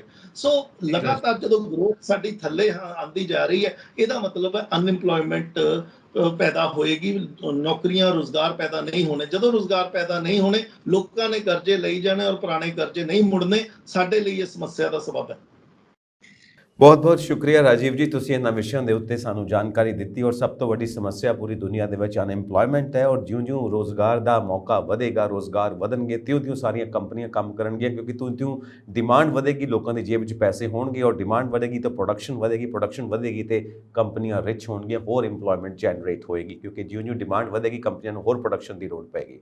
ਸੋ ਇਸ ਕਰਕੇ ਸਭ ਕੁਝ ਹੈ ਇਸ ਡਿਪੈਂਡ ਕਰਦਾ ਹੈ ਇਹਦੇ ਉੱਤੇ ਕਿ ਤੁਸੀਂ ਰੋਜ਼ਗਾਰ ਕਿੰਨੇ ਪੈਦਾ ਕਰਦੇ ਹੋ। ਔਰ ਪੂਰੀ ਦੁਨੀਆ ਦੇ ਵਿੱਚ ਇੱਕ ਡਿਬੇਟ ਹੈ ਕਿ ਜਿਹੜੀ ਮਿਡਲ ਕਲਾਸ ਹੁੰਦੀ ਹੈ ਕਿਸੇ ਵੀ ਦੇਸ਼ ਦੇ ਵਿੱਚ, ਉਹ ਸਭ ਤੋਂ ਜ਼ਿਆਦਾ ਰੋਜ਼ਗਾਰ ਪੈਦਾ ਕਰਦੀ, ਕਿਉਂਕਿ ਮਿਡਲ ਕਲਾਸ ਸਭ ਤੋਂ ਜ਼ਿਆਦਾ ਹੁੰਦੀ ਹੈ ਪੂਰੀ ਦੁਨੀਆ ਦੇ ਵਿੱਚ, ਹਰ ਦੇਸ਼ ਦੇ ਵਿੱਚ। ਔਰ ਜਦੋਂ ਉਹ ਡਿਮਾਂਡ ਕ੍ਰੀਏਟ ਕਰਦੀ ਹੈ ਤਾਂ ਵਾਕਈ ਅੱਗੋਂ ਫਿਰ ਰੋਜ਼ਗਾਰ ਦੇ ਮੌਕੇ ਪੈਦਾ ਹੁੰਦੇ ਨੇ, ਕਿਉਂਕਿ ਉਸ ਡਿਮਾਂਡ ਨੂੰ ਪੂਰੀ ਕਰਨ ਵਾਸਤੇ ਕੰਪਨੀਆਂ ਨੂੰ ਪ੍ਰੋਡਕਸ਼ਨ ਕਰਨੀ ਪੈਂਦੀ ਹੈ ਤੇ ਰੋਜ਼ਗਾਰ ਦੇਣੇ ਪੈਂਦੇ ਨੇ। ਬਹੁਤ ਬਹੁਤ ਸ਼ੁਕਰੀਆ ਰਾਜੀਵ ਜੀ, ਤੁਸੀਂ ਇਸ ਵਿਸ਼ੇ ਦੇ ਉੱਤੇ ਸਾਨੂੰ ਐਨਲਾਈਟਨ ਕੀਤਾ। Thank you so much. ਅਸੀਂ ਆਪਣੇ ਦਰਸ਼ਕਾਂ ਨੂੰ ਗੁਜ਼ਾਰਿਸ਼ ਕਰਦੇ ਹਾਂ ਕਿ ਆਪਣੇ ਵਿਚਾਰ ਸਾਨੂੰ ਇਨਬਾਕਸ ਕਰੋ, ਸਾਡਾ ਚੈਨਲ ਪੰਜਾਬ ਮੇਲ USA TV ਸਬਸਕ੍ਰਾਈਬ ਕਰੋ। ਸਤਿ ਸ਼੍ਰੀ ਅਕਾਲ।